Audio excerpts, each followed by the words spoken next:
y Giselle. Pero porque hay una latencia. Es por la latencia. Okay. Ándale, ya. Ya, Muñe, espérame. Órale. Yo tengo calor. Primero tengo frío, me estoy muriendo de frío. Ahorita ya. Aquí al rato.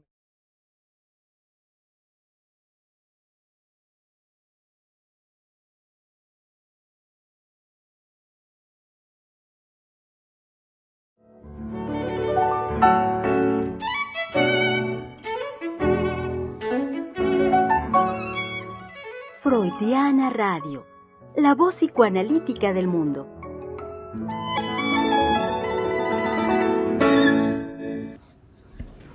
Martes 8 de julio del 2025 y estamos aquí reunidos en Freudiana Radio, la voz psicoanalítica del mundo, desde donde les damos una muy cálida bienvenida, querido público, a la emisión hoy martes jueves corresponde a los programas de radio en vivo. Exactamente.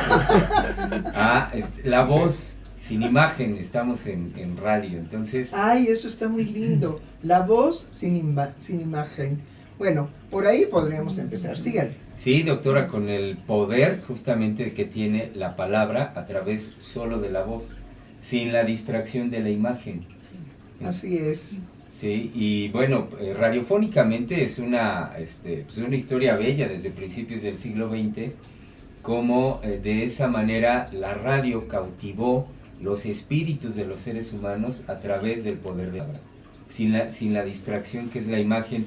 Y entonces conocemos muchas historias de cómo contando narraciones, cuentos, y claro también programas noticiosos de diversos contenidos, como a través de la radio, solamente con el poder de la palabra, la humanidad toda fue sensibilizándose pues como nunca antes, a través de los medios modernos de comunicación.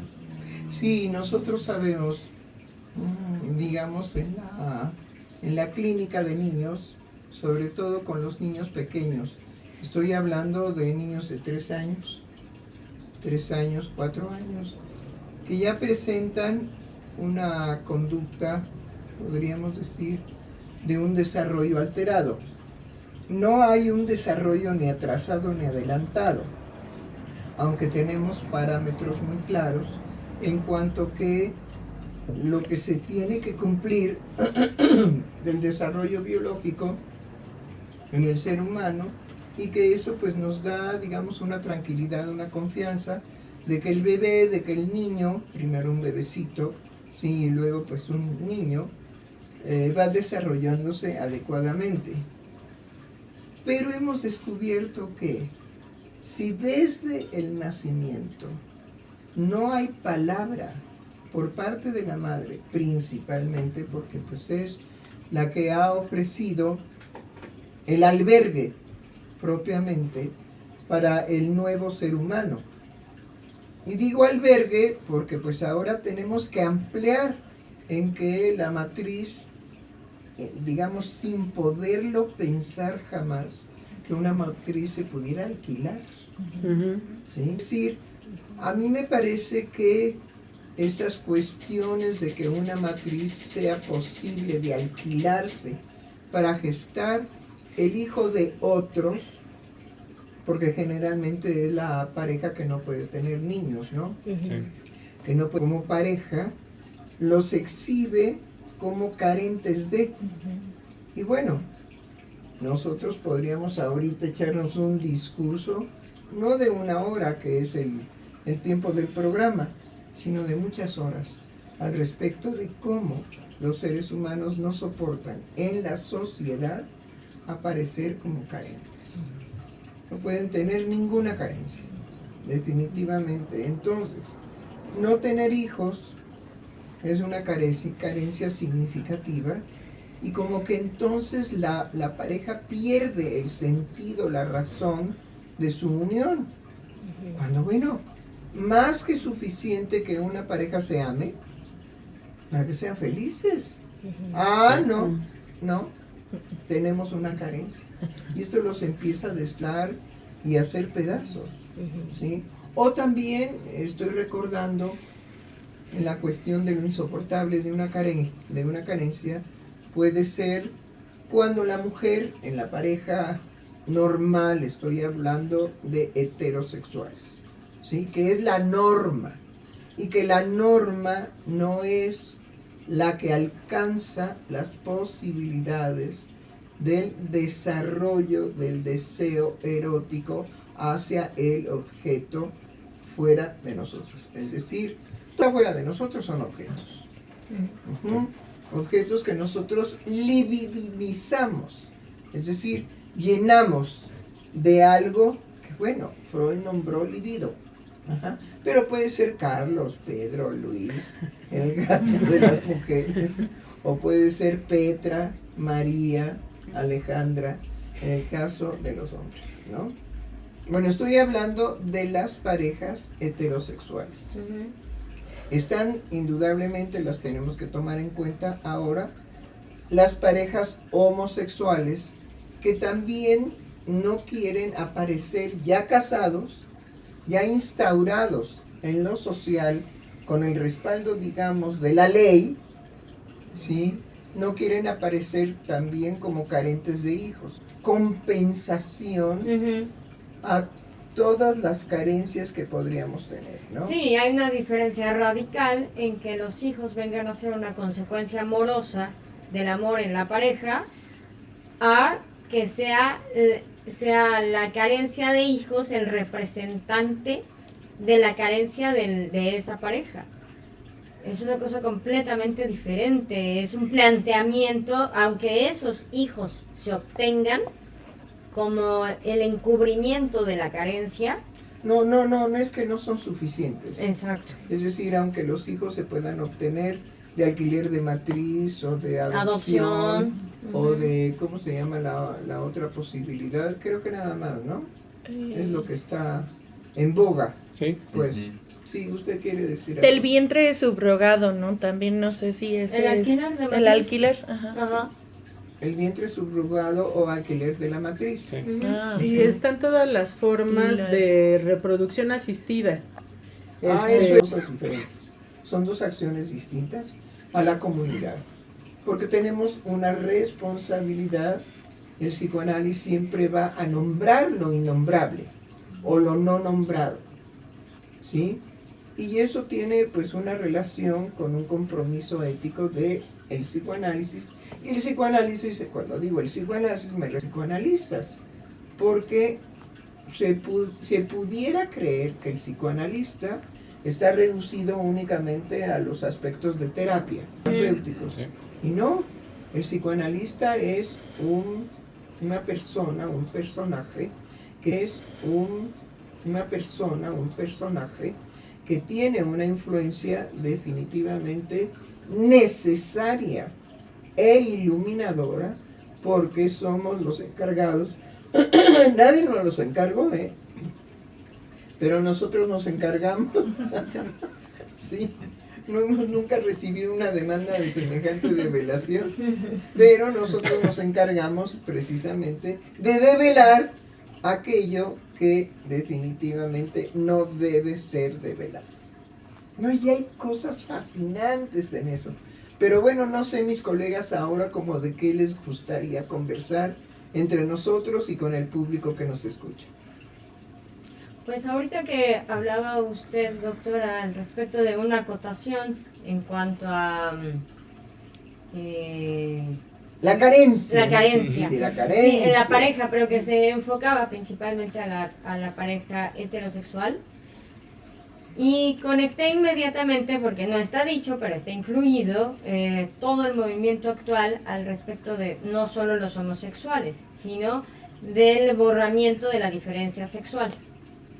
Lo conecté con justo un trabajo fascinante que hace Freud al respecto del fetichismo. Y bueno, no tiene que ver precisamente con la reproducción hoy en día, pero Sí, con la carencia. sí, con la carencia, en tanto que de lo que da cuenta Freud en cuanto al fetichismo es cómo el hombre resuelve la carencia, no en cualquier mujer, es decir, la carencia de falo, no en cualquier mujer, sino en la mujer madre, y lo digo así porque ya usted lo había señalado y cuando yo me lo topé en la lectura, me pareció genial cómo está dicho desde Freud, y usted lo elevó a una condición de que había que tomar en cuenta que la primer mujer con la que tiene contacto un hombre es la madre. Sí, es la madre, pero es madre y es mujer. Entonces, esa distinción a mí me dejó marcada, ¿no? Como cosas que hay que pensar al respecto. Cuando me lo topo en el texto del fetichismo, lo que resuelve el hombre con la creación del fetiche es justo la carencia de falo, y en la carencia de falo en la mujer madre, y lo que hace en un proceso psíquico es la afirmación y denegación en la creación del fetiche.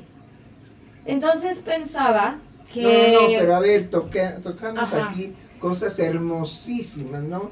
La simultaneidad de lo positivo y lo negativo, Claro. ¿sí? Que entonces nos movemos en una lógica completamente diferente, y por eso también cuando dicen, psicoanalista, ¿te dedicas al psicoanálisis? ¡Ay, seguro ya me psicoanalizaste!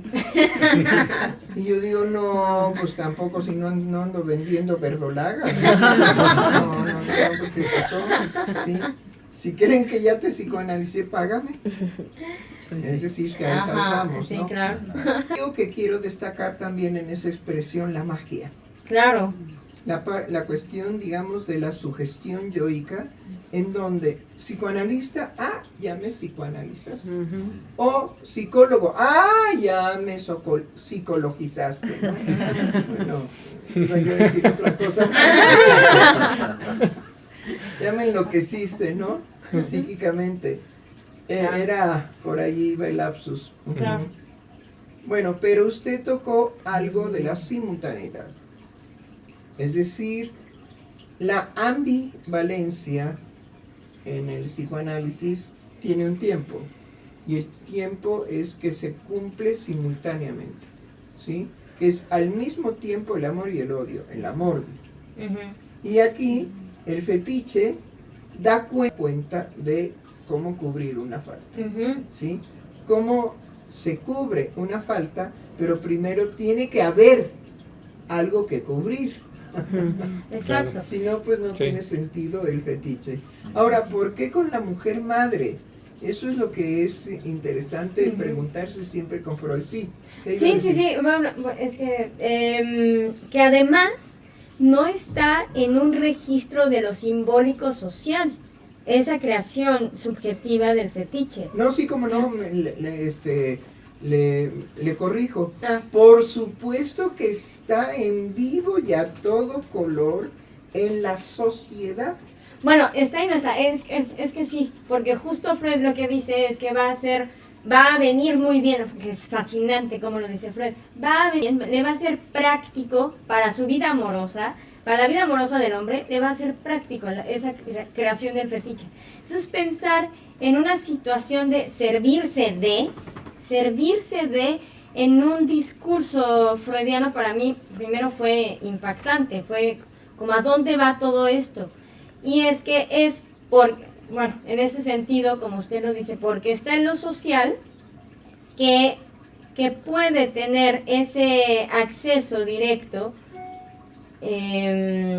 al fetiche, al objeto fetiche que crea el sujeto, sin que mueva las aguas de lo social en cuanto al escándalo y el no lugar que tiene en lo social la sexualidad.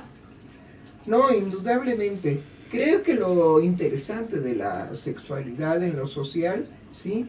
Es que ahora es cínica, descarada, ¿sí? Provocativa, insultativa, degradatoria. Es decir, tenemos en la actualidad, de un tiempo para acá, sobre todo en los inicios ya, en el término, más o menos mediados del siglo XX, inicios del siglo XXI, ¿sí? Se presenta esta sexualidad cínica, esta sexualidad descarada, esta sexualidad abyecta realmente, ¿sí? padece de abyección y se vuelve un arma, ¿sí?, degradatoria, sistemática y agresiva para todos los que por alguna razón, ¿sí?, obligatoriamente tienen que aceptar una diferencia en lo social de las manifestaciones sexuales que anteriormente se guardaban en una intimidad, ¿sí? Eran secretos de familia, ¿no? Es decir, si una familia decente tenía un miembro homosexual, lo cubrían y lo cubrían y lo cubrían y lo cubrían porque era una afrenta, ¿no? ¿Sí?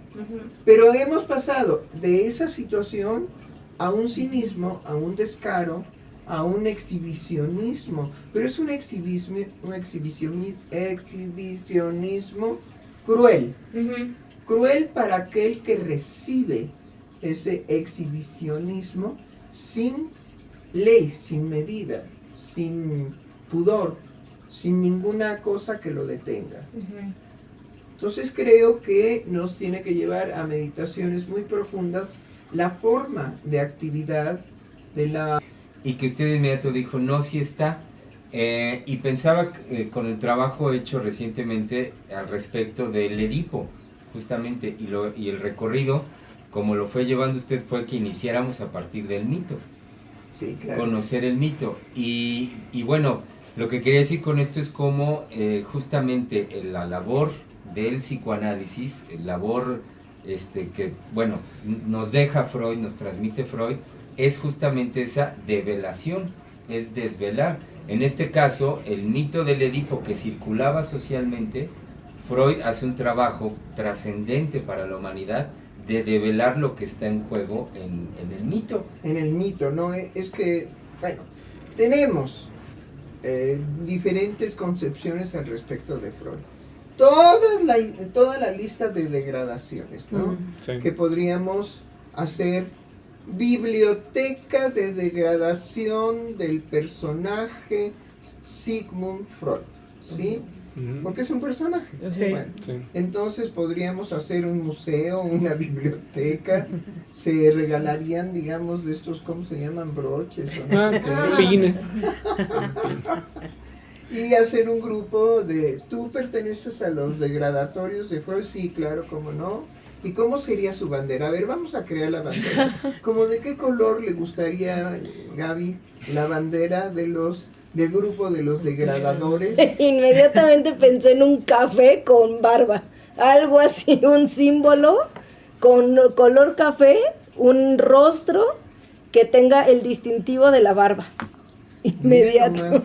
Yo pensé que hubiera pensado café con el puro de Freud. El puro. Pero no, pues eso ya es un símbolo fálico. Entonces sería más a favor que en contra. Sería más a favor que en contra. Yo pensé en un color blanco porque como él descubre. No lo descubre. Bueno, lo nombra. No, nada más lo nombra, dice ahí está. Sí, pero cuernos que voy a entrar a ese continente oscuro. Se me presenta en la clínica. Ajá. Pero, ¿y qué puede decir? Ahí hay un librito, por cierto, se lo recomiendo ampliamente, aunque está en lacaniano. ¿Qué dijo Lacan de las mujeres? Pero no tenemos ningún libro de qué dijo Freud de las mujeres. No, él se cuidó. Fue precavido. Él se cuidó y se protegió. Pero bueno, finalmente, ¿qué tenemos hoy como un tema para enriquecer a nuestro público escucha, ¿sí? De aquello que no se dice, de aquello que no se nombra, de aquello que está fuera de lo correctamente? Bueno, ayer estuvimos tocando justamente el desarrollo de las resistencias que puede producir el psicoanálisis al psicoanálisis, y justamente ahorita lo voy conectando con lo que usted va trabajando, doctora, de el efecto inmediato que produce en el otro el simple nombre del psicoanálisis o el simple nombrarse psicoanalista.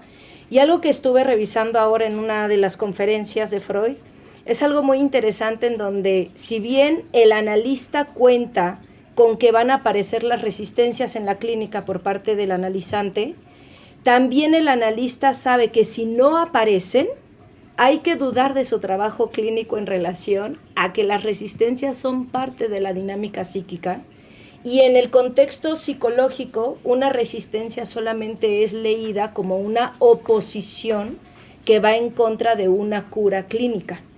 Entonces es como en el análisis la dimensión que también cobra esto, de lo que no se dice, de lo que no se habla, es que cobra una dinámica dentro del tratamiento, dentro de la experiencia clínica, y que el psicoanalista cuenta con que esa resistencia va a aparecer de 1000 maneras. Además, cuando las va nombrando, es infinita la creatividad que cada persona tiene para crear su propia resistencia analítica.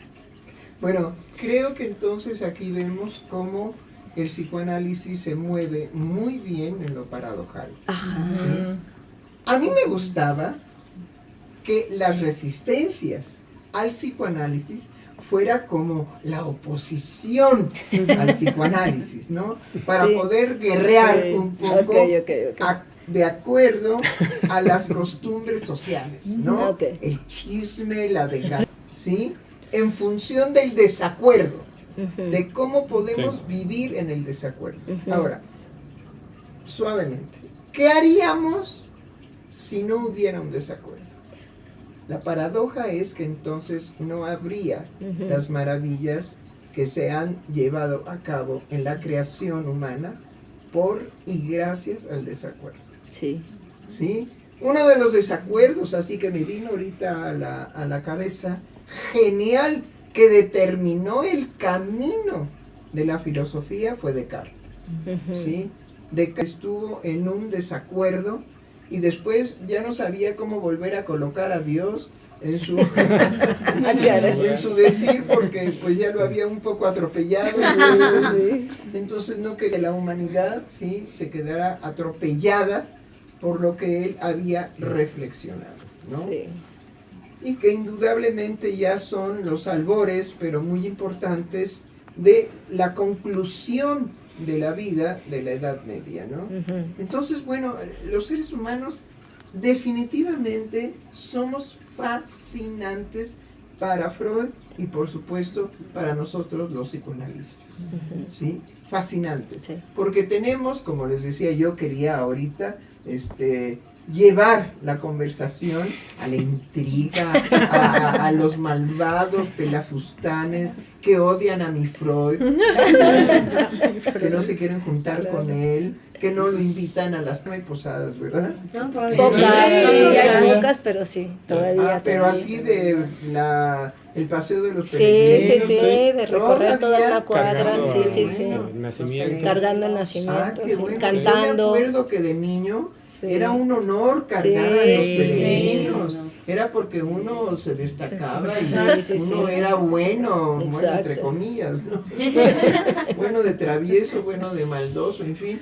Pero a ver, fulano, no, ahora sí, tú vas a cargar los peregrinos para que Dios te dé gracia y te portes muy bien. Y te portes mejor de como te has portado. Ay, no, pues ya, era una manera de sobresalir. Bueno, entonces vemos cómo lo que nos entrega nuestra colega Gaby D'Artis, la doctora Gaby D'Artis, es que justamente las resistencias al psicoanálisis es lo primero que va a desarrollar el analizante. Se va a resistir a analizarse. Sin embargo, va a análisis, ¿sí? Y lo padece y sufre. Y luego siempre antes que le dicen, pero ¿para qué estás pagando por eso? Si estás igual. Si te veo igual. No, el psicoanálisis está a años luz de la medicina.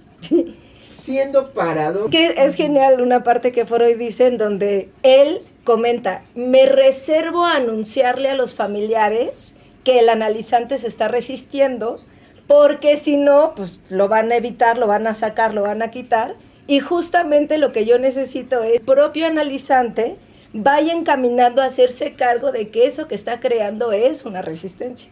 Entonces es genial como él mismo sabe que anunciar a lo social que la resistencia es parte de la dinámica psíquica justamente provoca todo lo que hoy las terapéuticas están ofertando. No, En yo esa sí concepción clínica. Bueno, ¿puedo vender mi síntoma? Puede venderlo, puede O hacerlo alquilarlo. público. ¿No? Sí. Ay, ¿y qué tal si hacemos, digamos, una conversación al respecto de Está buenísimo. se alquilan síntomas? Ay, Para Está que el buenísimo. pobre que no sea capaz de crear el propio. un síntoma, podemos proponerle que alquilamos síntomas, ¿no?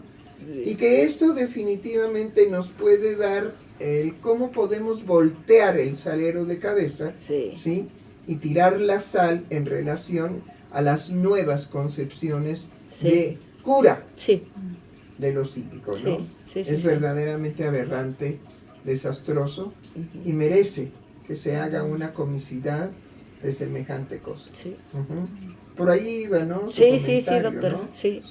Me estaban platicando también, usted, Misael, creo que fue el culpable, lo responsabilizo, Sí, doctora. de que me Es que- estaba platicando, o quién me estaba platicando hace poco, que ya hay mucha gente que se psicoanaliza, no, que se cura, no, que habla de su sintomatología con la computadora en relación a qué, es que no me acuerdo si era la Sí, inteligencia inteligencia artificial. artificial. Con los Ay, a ver, algoritmos, con cuéntanos los chats. eso. Ha habido todo un empuje a utilizar las conversaciones con los algoritmos o los chats. Así tal cual. La instrucción que se le tiene que dar es, tú de ahora en adelante vas a ser, por ejemplo, mi psicoanalista de orientación lacaniana, ¿no? Y todo lo que yo te pregunte me lo vas a responder bajo el estatus de un tratamiento, por ejemplo. Y el algoritmo inmediatamente Toma esa postura, se supone. Y comienza a contestar utilizando el lenguaje que tomaría, pues digamos, o que está la información que circula en internet o Oiga, en pero las bases una de datos. pregunta Para siempre curiosa a todo Sí. este tipo de propuestas. ¿Y el algoritmo solo puede hacer un chiste? No, imposible. Se le tiene que pedir. Ah, Sí, se le tiene que pedir que lo formule.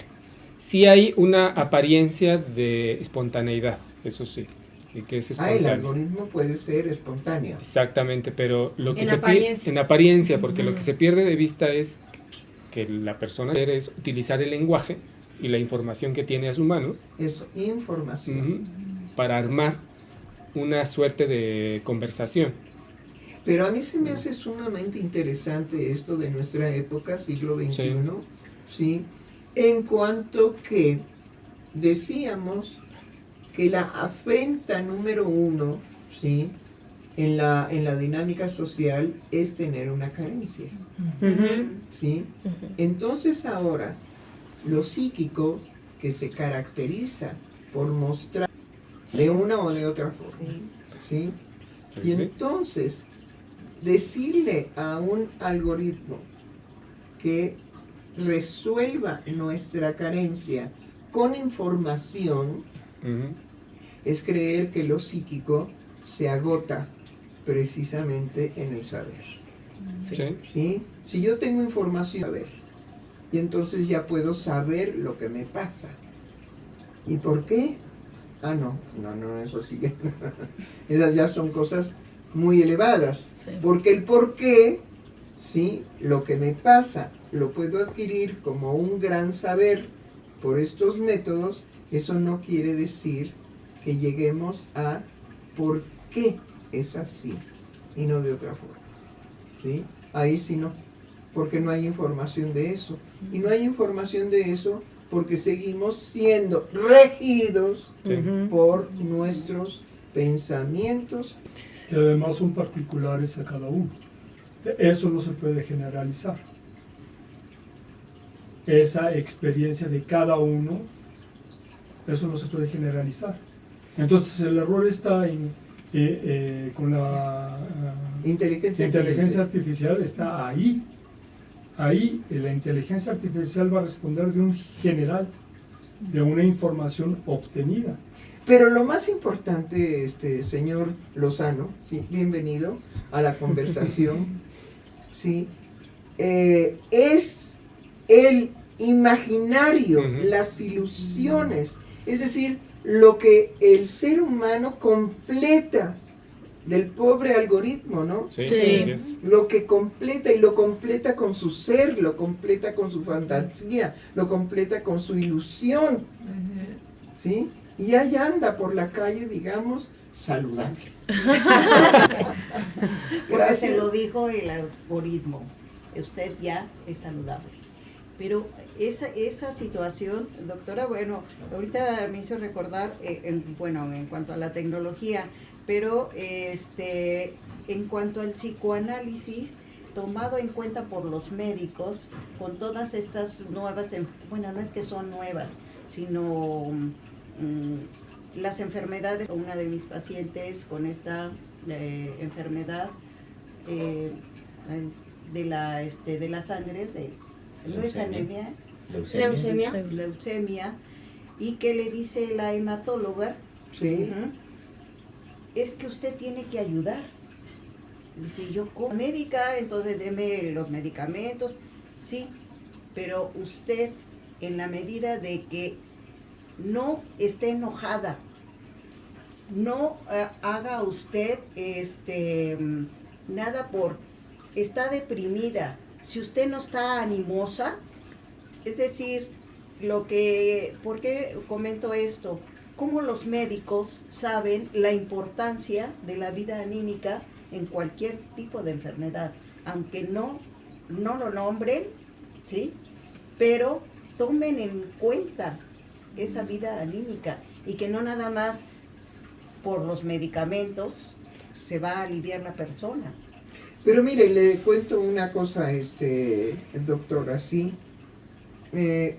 Cuando yo traté de hablar con una oncóloga y decirle que el cáncer pudiera tener un fundamento, un abandono afectivo, de una muerte de un ser amado, de la pérdida del trabajo, de un accidente automovilístico en donde uno desgraciadamente haya matado a alguien, en fin, tantas vicisitudes de la vida cotidiana que pueden ser desencadenantes precisamente de la leucemia o de todos los cánceres que ya ahorita son famosos, ¿no?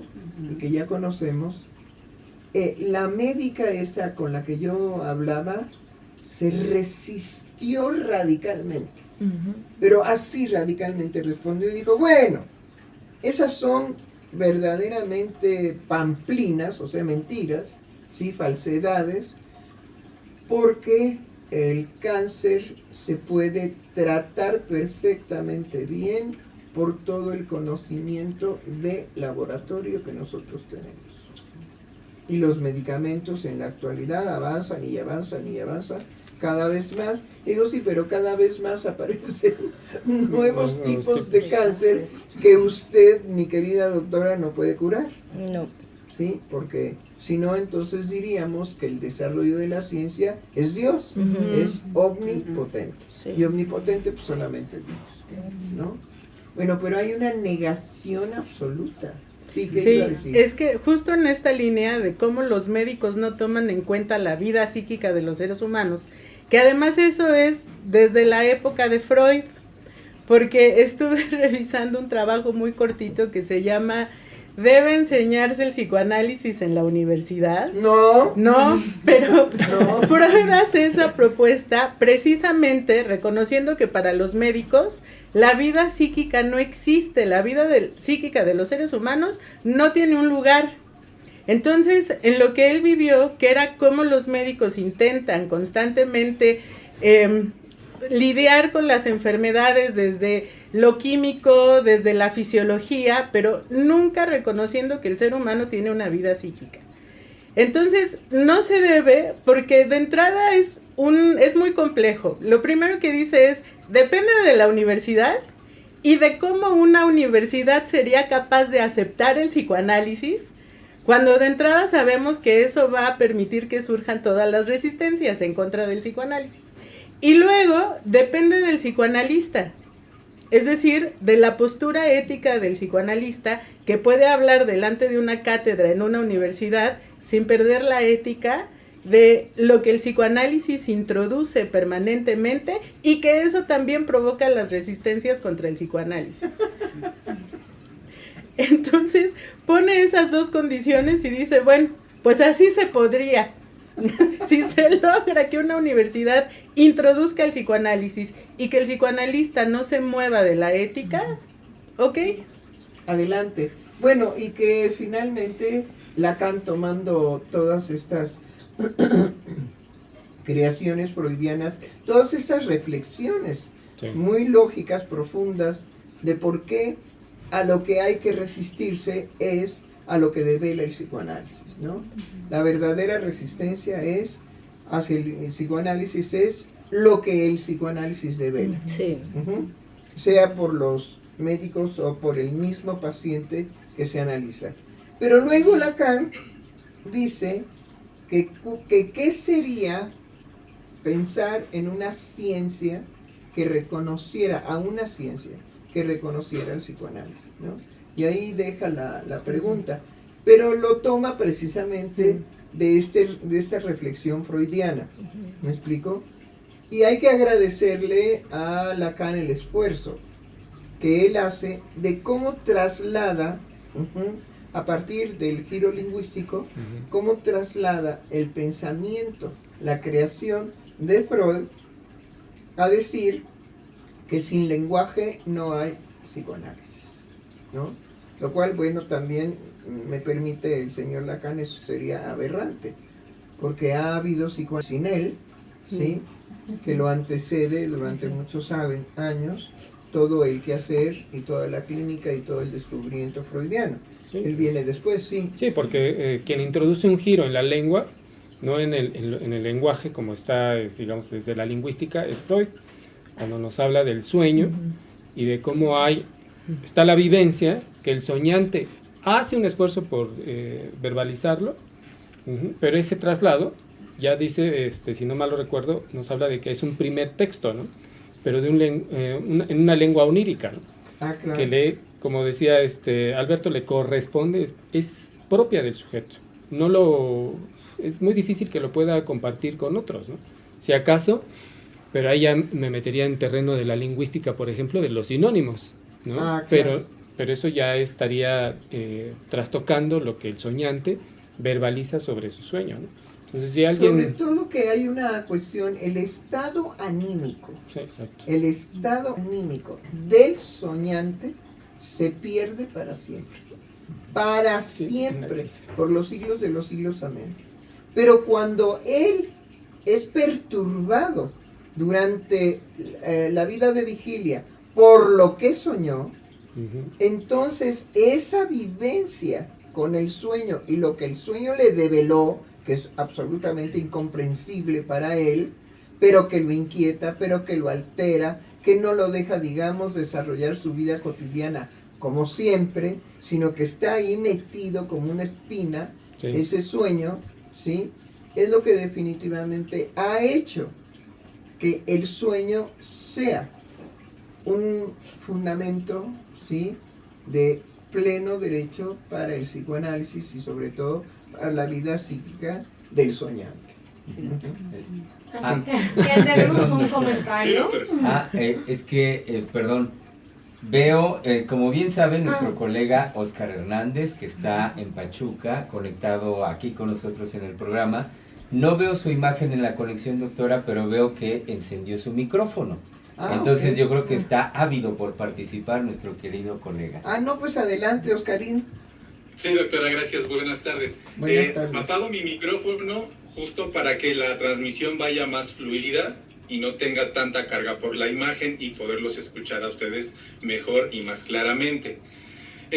Mi línea de intervención era ahorita básicamente en dos cosas. La primera sí tiene que ver con la línea del sueño o el trabajo del sueño que estaban ahorita haciendo, y toca una vivencia muy particular para mí el día de hoy por la mañana, cuando en ese instante en que yo me despierto, yo me doy cuenta que estoy soñando y logro hacer en ese momento una diferencia o una separación entre el fenómeno del sueño como tal y inmediatamente hablar o querer hablar acerca del sueño.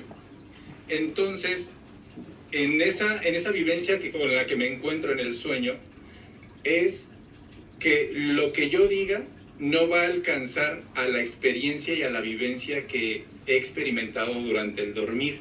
Y esto fue justo con lo que con lo que estaban ahorita compartiendo, doctora, durante la conversación. Y lo segundo, que depende del desarrollo que hemos estado haciendo durante el trabajo del día de hoy en el radio, que tiene que ver precisamente con la carencia en cuanto a las resistencias al psicoanálisis. Y es un punto muy fino, porque en este momento cuando el doctor Misael hablaba sobre la inteligencia artificial y cómo esta inteligencia artificial se va a usar para ser como un soporte o ser un sustento de alguien que va a hacer una demanda de análisis o saber qué me pasa, justo lo que se va a develar por parte del psicoanálisis es que las resistencias no son intelectuales. ¡Bravo! Sino las resistencias vienen desde lo afectivo con una carga pasional y una intensidad sumamente fuerte. Y si es en esa vía, es imposible que una inteligencia artificial logre tener acceso a algo vivo, a algo vivido propio del ser humano. Sí. No, definitivamente, mi querido Oscar, es que esa imposibilidad vendrá la posibilidad de que el muñequito, sí, el robotito lo consuele. Sí. Bueno, aquí hay unas manos levantadas. Ajá, sí. Bueno, aquí es del lado del público. 3 comentarios. Wei dice... ¡Ay, cómo está!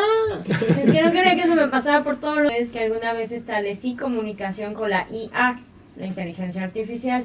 Después de 2 días me sorprendió que fue capaz de traer a la conversación cosas de la charla anterior. De alguna manera eso me emocionó. Lo que me sobresale es que sí es capaz de producir una emoción en mí. Ahí hay una pregunta hacia las posibilidades que esto puede tener en el futuro. Obviamente tengo la capacidad de reconocer que es una máquina y volver a la realidad, pero ¿qué más puede pasar con esto? Saludos.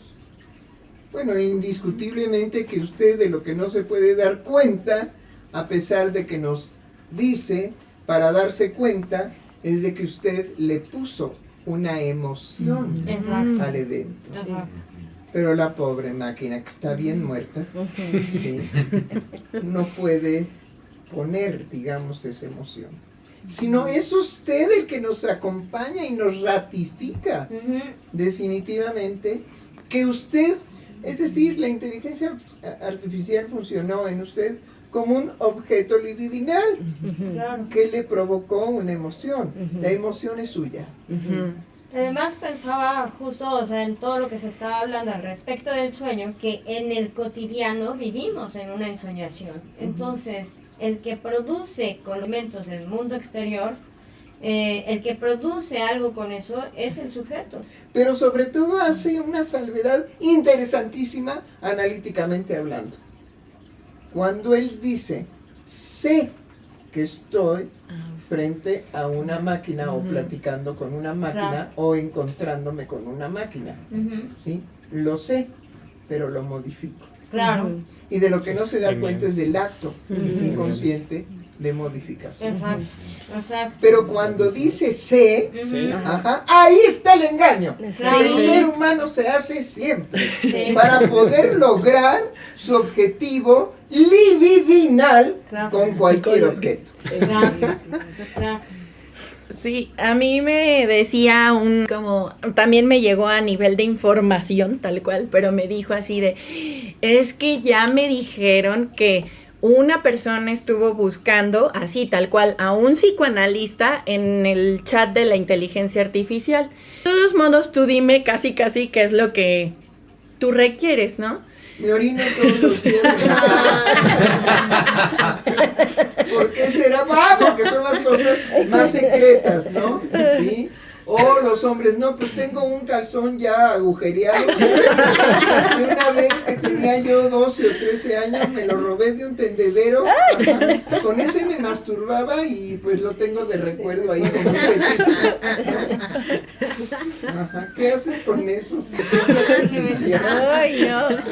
Porque además hay una cosa, la inteligencia artificial funciona en cuanto que se va enriqueciendo de la información que uno le dé, pero nosotros sabemos todo lo que un ser humano es capaz de ocultar y de ocultarse aunque esté bien consciente de lo que le pasa y de lo que le acontece. Yo estaba pensando en ese momento en que la inteligencia artificial pudiese decirle a esa persona, ya está curado usted, ya está bien, y que esta persona volviera a tener una pesadilla en ese momento. Pues que se tiene que hacer cargo de una experiencia de vacío, de soledad. Es decir, si repite la dinámica psíquica, en donde su inconsciente es el amo y señor, vuelve a vivir, digamos, una experiencia del no sé, una experiencia del vacío. ¿Sí? Pero en la repetición de haber creado ahora una pesadilla, pues la pobrecita máquina no sabe que eso es lo que va a suceder, porque no puede estar en el tiempo ni en la posibilidad de la creación. Sí, el ser humano sí. Perdón, me hace pensar un poco en una situación de locura esto, porque es... Hay por ahí un chisme, se los cuento, hay un chisme de un grupo que está estudiando, que está provocando psicosis, la inteligencia artificial. Pero es un chisme. Y nuestro querido colega Misael está señalando con la cabeza que sí. Que sí conozco el chisme. ¡Ah, conoce el chisme! No, perdóneme, Mayra, espéreme. Usted se quedó una especie de locura. A ver, adelante. Sí, es lo que ha sucedido en Estados Unidos, al menos. Son 2 o 3 casos donde una persona, así como estaba dicho la noticia, desarrolló un delirio religioso.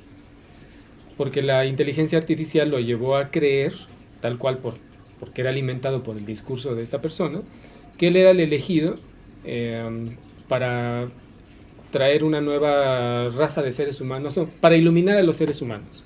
Pero para cumplir esa, digamos, para que tuviera el estatus de que iba a iluminar a los seres humanos, él tenía que deshacerse de su familia. Entonces, ¡ay, qué horror! Lo que es una noticia trágica, porque lo que terminó es en eso, justamente, se deshizo de su familia. O sea, asesinó a su familia. ¿Se deshizo de su familia? Sí, porque ¿Los mató? Los mató. Ah, carajo, no, es decir, entonces eso ya no es un chisme. No, eso es una realidad en donde al contacto con la inteligencia artificial, el sujeto desarrolló un delirio que no se hubiera podido desarrollar si no entra en contacto con la inteligencia artificial. Lo que yo quiero aclarar ahí es que no es la causa directa del asesinato y del delirio de esta persona, sino que la afectividad o la vida psíquica de esta persona ya estaba en una situación delirante y simplemente toma la inteligencia artificial para poder tener el pasaje al acto. Así es. Y así hay un par de casos que comenzaron en Estados Unidos, y entonces el punto, digamos, de alarma es que eso es lo que no se puede evitar o controlar, ¿no? Porque todos tienen acceso a la inteligencia artificial sirva para que el psicótico que todavía no, entonces cuando los psicóticos, personas con estructura psicótica, no deliran, entonces pueden estar en la comunidad como cualquier ser humano normal con ciertas alteraciones. Pero cuando entran en el delirio ya los perdimos, ¿no? Totalmente. Y puede ser el mandato de deshazte de tu familia totalmente, para que puedas cumplir tu misión, ¿no? Ay, qué pena me da. Porque bueno, pobre persona, esta que se encontró con la inteligencia artificial y que encontró en ella, ¿sí?, la posibilidad de realizar su delirio, de llevar a cabo su delirio para trascender. No, qué pena. Bueno, pero no es, a ver, aclaro el chisme, no es la inteligencia artificial la que provoca que una persona se vuelva delirante. No, ya es psicótico, de base, ¿sí? Su vida desde que nació está más bien en la línea de la locura y no en la línea de la no locura. Para no hablar de que la locura no es normal, no, al contrario. Una de las cosas difíciles de aceptar que el psicoanálisis ha defendido es que la locura es tan normal como la neurosis obsesiva, como la neurosis histérica, como la perversión, ¿sí? Como la neurosis de angustia. ¿Sí? Forma parte de la normalidad psíquica. Lo que pasa es que resulta fuera de lugar cuando el psicótico ya entró en esa ruptura y empieza a delirar. Pero no fue la inteligencia artificial la que provocó el delirio, no. Fue el encuentro de este sujeto que ya andaba, digamos, patos para arriba, fue el encuentro con la inteligencia artificial. Entonces creo que lo que hay que decir es, no tenemos la certeza de cuántos psicóticos deambulen en el mundo y que encuentren en la inteligencia artificial el desencadenante finalmente de la locura, ¿no? Bueno. Esto es comparable a otro de los sujetos o los temas que hemos tratado de estos chicos que cambian de sexo porque justamente encuentran un discurso que los acoge y que los lleva a tomar una decisión de esta forma. Entonces, si la normalidad tiene que desaparecer, como ha venido siglo por siglo, en el siglo XXI tiene que desaparecer como un beneficio, o la normalidad tiene que ser un referente también que ha provocado un beneficio. Sí, es decir, tenemos ahí una dificultad ética difícil de resolver, porque no podemos eliminar la normalidad en pro de ¿qué? De que si no hay un referente de normalidad, entonces pues viva la pepa, ¿no? ¿Sí? Pero el referente de normalidad ha dado muchos beneficios siglo por siglo, siglo por siglo, siglo por siglo. Es en esta época donde la aceptación de que hay que quitar la norma para provocar felicidad en la sexualidad a los seres humanos, pues no tenemos ninguna garantía, porque de lo que tenemos garantía es de la normalidad, del uso de la norma para normar y ordenar de alguna manera lo imposible de ordenar la sexualidad humana. 3 comentarios más. Ananice Martínez saluda, saludos cordiales.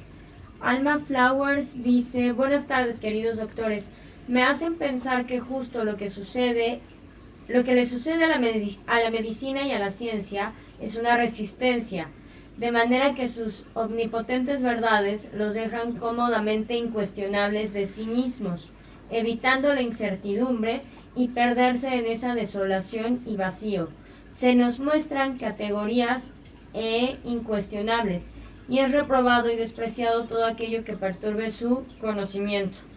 Me hacen recordar que en la encrucijada encaminada al final de mi mamá en el hospital, y el jefe de gastro me dijo que la sacaría porque fumó. Yo solo le dije que su hospital quedaría vacío con ese entrecomillado criterio. Espérenme un segundo. Con ese entrecomillado criterio. Y el poderoso dijo que en 24 horas la sacaría, en el colmo de su locura de sí mismo. ¡Ay, qué horror! Bueno, agradecemos la confianza que nos tira Radio Escucha, sí, pero una vivencia de esa omnipotencia médica, ¿sí? Es verdaderamente terrorífica, ¿no? Sí. Bueno, hay que seguir fumando con alegría, como lo hizo Freud. Dijo, bueno, sí, el cáncer no me voy a curar del cáncer, pero sí me voy a dañar en la medida en que deje de fumar mi puro. Pues sí. Entonces la alegría que me procuro, esa no me la va a quitar nadie, y sigo fumando su puro. Pero esto es trágico, definitivamente es trágico. Y bueno, como último comentario está Basae Frago, dice, el psicoanálisis es tremendo, genera muchas críticas, resistencias entre lo social del analizante, además del propio analizante, claro. La transformación de lo psíquico es preciso, precioso, invisible. Que obedecían, pero a medias. Este niño es tremendo. Y entonces habla precisamente de lo que se sale de la norma. Pero todo es ciencia como del pensamiento, ¿sí? Ha sido por gente tremenda. No por gente no tremenda, sino por gente tremenda. Entonces, si el psicoanálisis lo llevamos a una representación infantil, pues sí, es verdad, es un niño tremendo. Son todos los comentarios. Ok, ¿y cómo andamos en la hora? Ya. ¿Ya nos pasamos? Bueno, pues queridos radioescuchas, ¿sí? Primero que nada tengo que pedirle a nuestra radioescucha, su nombre completo me lo da. Alma Flower, ¿sí? Que el habernos comunicado esto y que tiene que ver con una experiencia vivencial, entonces haya acontecido en su vida. Lo sentimos profundamente, pero le agradecemos también que nos los haya comunicado, porque también es necesario que nuestros radioescuchas entiendan que el sufrimiento no tiene por qué meternos o abandonarnos a un odio mortífero contra aquel que nos hizo daño.